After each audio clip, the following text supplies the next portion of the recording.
Olá pessoal, tudo bom? Essa é a aula 6, documentando casos de uso. Na aula passada, a gente pegou os vários cenários que foram elaborados e aí percebemos que podiam juntar as partes em comum desses cenários, fazendo a fatoração. Além disso, vimos o conceito de que é um caso de uso e como a gente identifica os diferentes casos de uso que existem nos nossos cenários, sendo isso a composição de casos de uso. E aí criamos um documento, né? Um documento de cada caso de uso. Então, teria ali aquela interação documentada, né? Aquele passo a passo, usuário-sistema, e também definindo os pontos de extensão, onde os casos de uso se conectam uns com os outros, formando o cenário. Tendo que aquela documentação, naquela lista, né, de interação, é somente uma documentação parcial do caso de uso. Na aula de hoje, a gente vai ver o que é a documentação completa de um caso de uso. Então, o objetivo da aula de hoje é aprender a documentar casos de uso e vamos ter um extra aí que é falando sobre o formato Markdown. É só a forma como vocês vão documentar os casos de uso para colocar no repositório, vai ser bem simples. Aqui eu tenho todas as seções do documento completo de casos de uso. Vocês vão ver que são vários conceitos novos aqui que nós temos e marquei em vermelho aquilo que nós já documentamos, que foi o fluxo principal e os fluxos alternativos. Então, parece pouco em relação ao todo, mas na verdade o que a gente fez foi já o mais difícil, digamos, a parte mais importante. A gente vai ver que esses outros conceitos, essas outras seções que o documento vai ter, devem para complementar e esclarecer as informações que eu tenho, né, que eu destaco no fluxo. E como exemplo, nessa aula, a gente vai usar o caso de uso remover tópico do sistema Google Sala de Aula. Deixa eu mostrar para vocês qual é esse caso de uso. Aqui eu estou no Google Sala de Aula, da nossa turma. Na parte de atividades eu tenho a lista dos tópicos, não é isso? Pronto. O caso de uso que eu estou falando, ele começa aqui. Então eu estou aqui, eu vou ver mais opções aqui e excluir. Quando eu seleciono isso, ele aparece essa mensagem dizendo, perguntando se eu quero excluir mesmo e dizendo que as postagens com este tópico não serão excluídas. Ele me informa isso e eu posso cancelar ou confirmar. Não vou confirmar aqui, mas o caso de uso é esse. E aí vamos lá. Para cada item aqui, né, cada seção do documento, a gente vai explicar o que é essa seção, como é que tem que ser documentado, dar um exemplo e partir para a próxima. Sem mistério. Vamos lá. Então, primeiro, o nome. O nome a gente já, inclusive, trabalhou bastante, né? Já conversou bastante sobre o nome do caso de uso. Ele denota uma ação, que a gente já falou sobre isso, então tem que ser um verbo, né? Idealmente é um verbo. E lembrar de escrever o nome do caso de uso naquilo que o usuário quer obter naquele caso de uso, certo? Em vez do que ele está efetivamente fazendo. A gente já conversou sobre isso também. Uma coisa que é novidade aqui, é uma recomendação, é usar um código para facilitar a identificação e busca no repositório. O que é isso? Aqui tem um exemplo. Olha. Aqui eu defini GSA, como se fosse Google Sala de Aula 08. Então, isso aqui é um código, uma identificação desse caso de uso remover tópico. Isso vai facilitar com que eu faça uma busca ou que eu organize os vários casos de uso que eu vou ter de alguma maneira, certo? Uma simples recomendação de como organizar o nome dos casos de uso. Para a gente na disciplina, provavelmente isso nem é tão importante, porque a gente não vai definir dezenas de casos de uso, centenas de casos de uso. Não vai chegar ao ponto de ser ultra complicado, mas é uma boa prática. Descrição. Bem, descrição é um texto breve descrevendo o caso de uso. É um resumo, certo? É um resuminho do documento. Quem vai ler o documento, ele vai começar de cima do documento, vai ter lá o nome do caso de uso e vai ter uma descrição. Só para ele confirmar que o que ele quer, o documento que ele está procurando é aquele mesmo, certo? Normalmente, esse resumo inclui quem é o ator, que a gente vai ver o que é esse conceito já já, qual é a ação executada, que em geral é o nome do caso de uso, e as pós-condições, a gente também vai ver o que é esse conceito. Mas, basicamente, a descrição vai ser quem está usando o sistema, o que é que ele está fazendo e o que é que ele alcança com essa ação. É basicamente isso. Sendo que eu posso incluir quaisquer outras informações relevantes, certo? Isso aqui é só uma orientação. É um resumo do que é relevante no documento.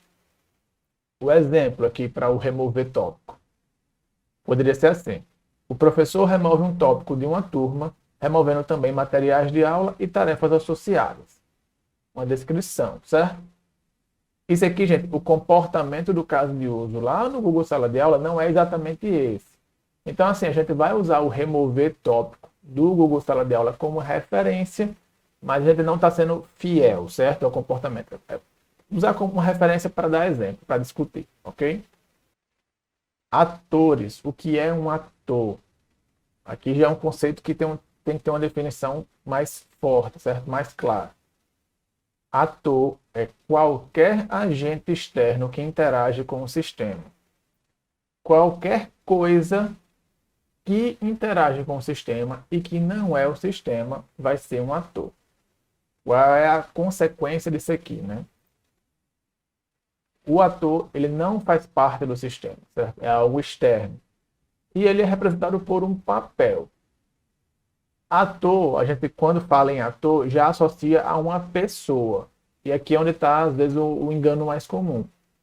O ator pode ser uma pessoa, certo? Então, o papel daquela pessoa, secretário, professor, gerente, entregador, como também pode ser uma organização, fornecedor, administrador, etc. Pode ser um equipamento, ou seja, não precisa ser um humano, certo? Um ator é qualquer coisa que interage com o sistema, qualquer coisa externa. Pessoa, organizações, equipamentos ou outros sistemas. Toda vida que a gente tiver o uso de meu caso de uso, manda um e-mail para alguém. A gente vai ter que conectar o nosso sistema com outro sistema, que é o servidor de e-mail, certo? Você pode fazer o login no meu sistema através da sua conta do Facebook ou do Google, que é bem comum hoje em dia. Então, no caso, seu sistema está se conectando com outros sistemas. E o outro sistema, para você, ele é um ator, certo? Qualquer coisa que interage com o seu sistema, que é externa ao sistema. Pré-condições. Outro conceito muito importante, certo? Pré-condições são condições que precisam estar satisfeitas para que o caso de uso possa executar. Percebem que são condições que são testadas antes do caso de uso. Precisa ser verdade para que o caso de uso possa executar, certo? É muito importante entender isso. E como consequência, a gente tem que o caso de uso ele pode assumir. Então, durante a sua execução, ele pode assumir que aquelas condições foram garantidas. Ele pode assumir que aquelas condições são verdadeiras, né? Foram satisfeitas. Tá, mas são condições de que tipo? São condições sobre o estado do sistema, certo? Por exemplo, aqui eu estou colocando como hipótese porque o Google Sala de Aula ele não funciona assim. Isso aqui é só um exemplo, certo? Então, digamos que eu só posso excluir o tópico se ele estiver vazio, se ele não possuir materiais de aula ou atividades associadas a ele. Então, eu posso colocar isso como pré-condição do meu caso de uso. Vejam, é uma condição, um estado do sistema, né, que precisa ser verdade, o tópico não ter nenhum material de aula, não ter nenhuma atividade associada a ele, para que eu possa executar o caso de uso, para que eu possa dar início à exclusão do tópico.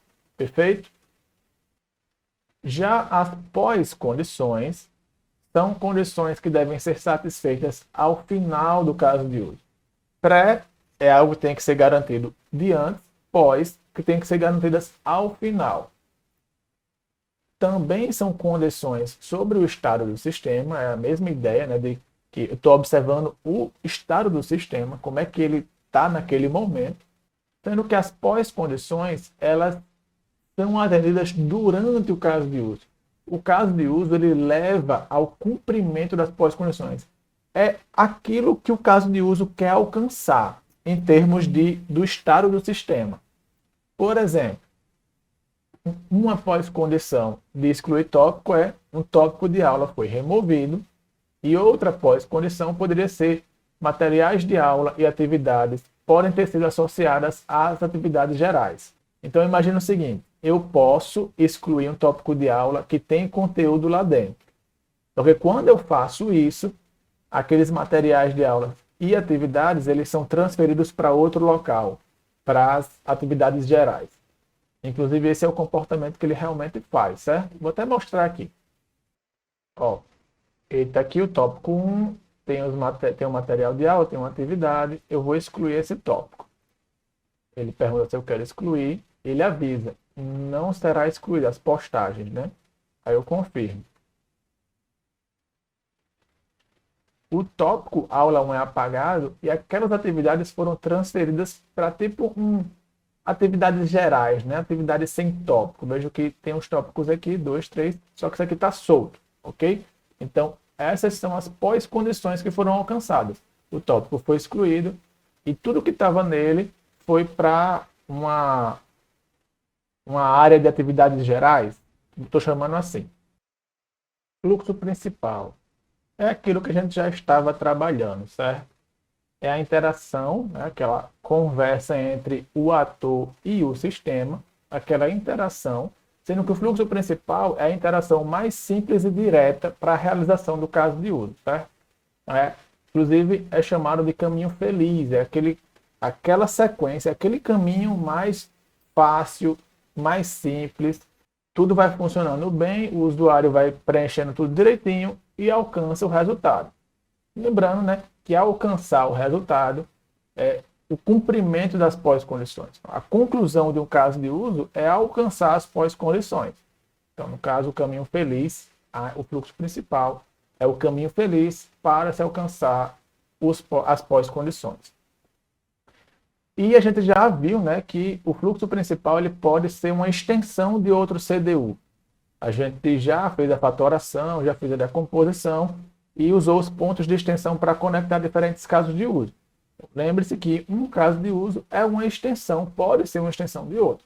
Nesse exemplo mesmo que a gente está trabalhando, o caso de uso excluir tópico, ele é uma extensão do caso de uso visualizar atividades. Eu estou lá naquela tela com todas as atividades e eu posso estender aquele comportamento com a exclusão de um tópico. Ok? Não vou mostrar o exemplo não, porque a gente já está trabalhando com isso nas últimas aulas. É uma coisa que todo mundo já deve estar dominando. Situações de erro.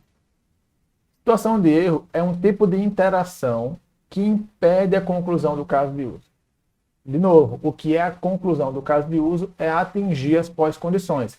Então, uma situação de erro é algo que não vai me permitir alcançar, né? As pós-condições não são alcançadas.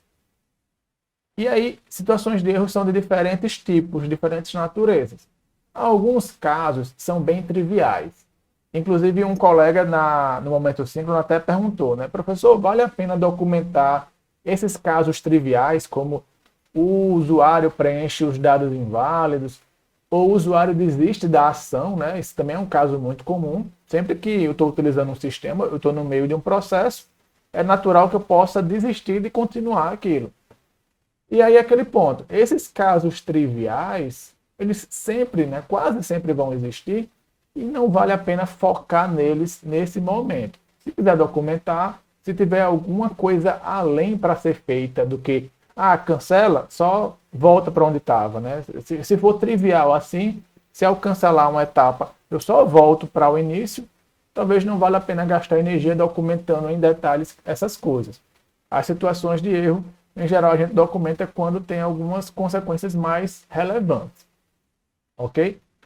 Mas o pior é que aqui nesse exemplo, né, eu não consegui pensar em nada, nenhuma situação de erro grave. Eu acabei utilizando um desses casos triviais. O que é que eu coloquei aqui? Digamos que não é assim que funciona, mas digamos que eu não posso excluir um tópico que tem material associado, material de aula ou atividade. Então, eu começo a executar o caso de uso, e aí quando eu tento confirmar a exclusão, ele, digamos que dá essa situação de erro, né? Não tem como concluir. E aí o sistema informa que o tópico precisa estar vazio e retorna ao passo, digamos, o passo 2 do fluxo principal. Então vejam, é um desses casos triviais e é uma situação que me impede de concluir o caso de uso. Tudo que me impede de concluir é uma situação de erro, ok? Já os fluxos alternativos, a gente vai ver que também é um outro tipo de interação. Veja, a situação de erro é uma interação que vai dar errado. O fluxo alternativo é uma interação que é alternativa ao fluxo principal, mas que também vai dar certo. O fluxo alternativo ele não impede o cumprimento das pós-condições, ou seja, ele pode ser um desvio, um caminho realmente alternativo para se chegar ao resultado desejado, como ele também pode ser usado para criar loops, para criar repetições no meu fluxo principal, ok? A gente vai ver exemplos disso aí. Para o excluir tópico, o que é que eu coloquei aqui? Olha, imagine uma outra situação. Eu estou querendo excluir um tópico, só que esse tópico ele possui material de aula ou atividade. Lá na situação de erro, o que é que a gente considerou? Aparece uma mensagem para o usuário dizendo não dá para continuar e cancela a ação. E nesse caso, a gente está pensando o seguinte, em vez de dizer para ele que não dá para continuar, vamos fazer o seguinte, a gente leva ele por um caminho alternativo para que ele faça alguma coisa e aí eu possa excluir. Como é que ficou isso aqui? Olha?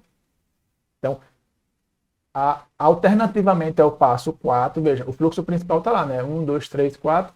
Então, substituindo o passo 4 do fluxo principal, eu tenho esse passo 4 aqui. O sistema exibe uma lista de tópicos para os quais o professor poderá mover os materiais de aula e atividades. Ou seja, gente, lá na tela, né, eu aperto em excluir. O sistema detecta que o tópico não está vazio. O que é que ele aparece? Ele aparece uma lista de tópicos e pergunta, você quer transferir para quais? Para qual, né? O professor seleciona um tópico e aí o caso de uso segue para o passo 6 do fluxo principal. Isso aqui é basicamente retorne para o fluxo principal para concluir o caso de uso. Ou seja, eu tive essa interação alternativa aqui que fez esvaziar o tópico que eu estou querendo excluir e depois voltou para o fluxo principal para efetuar a exclusão. É uma interação alternativa, algo a mais que foi feito, mas que não impediu o cumprimento da pós-condição. E por ser um caminho alternativo, não é o caminho feliz, não é o fluxo principal. Lembrando, o fluxo principal é caminho reto, linha reta, assim, tudo dá certo, ok? Sempre que eu tiver, e se tiver nessa situação? Aí você vai pensar, será que isso é para dar erro ou é para ele fazer alguma coisa a mais? Se for para fazer alguma coisa a mais, provavelmente é um fluxo alternativo. Se não der para concluir, provavelmente é uma situação de erro. Mas cada caso tem que ser pensado individualmente. Por último, as regras de negócio. Aqui, gente, no documento de um caso de uso, a seção de regras de negócio simplesmente relaciona as regras que estão associadas àquele caso de uso, certo? Ele não deve ter a descrição completa da regra de negócio nesse documento. Na teoria, se a gente está fazendo as coisas direitinho, as regras de negócio, elas estão lá no documento de visão, lembram? Então, o documento de visão tem uma seção lá com todas as regras de negócio e aqui a gente vai só referenciar, vai dizer, olha, a regra de negócio tal. Então, por exemplo, no documento desse caso de uso do excluir tópico, eu teria só aqui, ó, uma lista dizendo regra de negócio 10, RN 10. E lá no documento de visão teria essa explicação aqui, certo? Essa definição. Essa regra de negócio 10, lá no documento de visão, diz que qualquer exclusão deve ter uma etapa de confirmação. Então, a regra de negócio, que está documentada no documento de visão, e aqui a gente só referencia. Beleza. Sei o que colocar em cada seção, mas como é que vai ser o documento em si? E aí, gente, como vocês vão fazer a documentação no repositório, né, no GitLab, no repositório do projeto, a recomendação é que os documentos sejam em Markdown. O Markdown é uma linguagem de marcação, assim como HTML é uma linguagem de marcação, só que no caso o Markdown serve para criar documentos simples. E a terminação é MD. Então você vai criar um arquivo Então, caso de uso x.md, e esse documento é o que você vai colocar lá no repositório para dizer, esse é o documento do caso de uso excluir tópico, certo? No caso, eu não vou explicar nesta aula sobre Markdown, eu só vou dar um exemplo, mas basicamente o que o Markdown me permite fazer de forma bem conveniente é organizar meu documento de texto com títulos, e eu tenho um título em vários níveis, né? A gente vai ver aqui, listas numeradas e não numeradas, negrito, itálico, né? O formato do texto, coisa simples. Também me permite tabelas, imagens, links, então assim, é uma linguagem de marcação para ter um documento de texto. Vou mostrar aqui o exemplo, explicar bem por cima, mas também para mostrar esse documento completo do caso de uso que a gente está criando. Aqui eu tenho um documento de texto, eu uso o Notepad++ para criar documentos de texto, mas é um Notepad básico, certo? Com a terminação MD. E aí veja como é que eu defino os títulos. Aqui eu tenho o jogo da velha, né? O hashtag. Então, se eu usar um jogo da velha só, ele fica um título, o maior título que tem, título 1. Se eu usar dois hashtags, dois jogo da velha, eu tenho o título 2 e assim por diante. Eu nem sei quantos tem. Talvez tenham 4, 6, não sei. Tem vários. 3 eu sei que tem. E aí eu organizo pelos títulos. Aqui, usando o asterisco, eu defino uma lista sem numeração. Aqui eu escrevo um texto, né, cercado por underline em itálico. E eu crio listas numeradas colocando número, ponto e o conteúdo, certo? Uma coisa que é legal é que você não precisa se preocupar com a numeração correta. Aqui está tudo 1, mas ele depois vai processar isso aqui e vai numerar corretamente. Então aqui, vamos lá. Então aqui eu tenho título de nível 2, título de nível 3. O Notepad++ não reconhece, não sei porquê, mas ok. E pronto, aqui eu não tenho mais nada. Então, eu também tenho possibilidade de fazer tabela, linkar imagens e tal, só que para esse documento não precisou. E aí, vamos agora falar sobre o conteúdo, certo? Como é que ficou organizado o meu conteúdo? Vejam bem, o título lá, principal, caso de uso, nome do caso de uso, poderia até colocar assim, né? Se eu tiver já uma codificação, CD101, remover tópico, vou colocar assim, e aí, cada seção, descrição, aquele textinho que a gente viu, atores. Cada ator, aqui a gente viu que não teria, né, esses dois atores, poderia ser removido. Então, com a classificação, pré-correções também numa lista, pós-correções, fluxo principal. Tem esse texto aqui em itálico antes que está dizendo, ele estende o caso de uso, visualizar a atividade. Lá no repositório, inclusive, você pode criar um link para cá, certo? Eu não lembro exatamente qual é a sintaxe para criar um link, mas você pode criar um link dentro do seu repositório, que aí quem está navegando no repositório, em vez de ter que catar o documento na mão, ele só clica e chega até lá, certo? Fica muito mais conveniente. Então, o fluxo principal, aquilo que vocês já conhecem, e fluxo alternativo, veja. Aqui eu tenho um fluxo alternativo aqui, que é aquele caso. O tópico possui materiais de aula ou atividade. O que é feito? Então, o passo a passo do que é feito.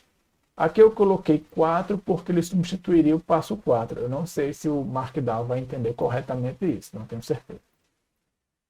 Mas bem, o ponto é que eu digo a partir de que fluxo aquilo vai agir e no final eu digo quando finalizar esse fluxo alternativo, para onde ele vai voltar, né? Então, também itálico aqui, o caso de uso segue para o passo 6 do fluxo principal. Então, vejam que tem uma certa navegabilidade aqui, né? Eu tenho esse fluxo principal, só que ele pode ser alterado por esse fluxo alternativo. Quando acabar esse fluxo alternativo, eu volto para algum ponto aqui.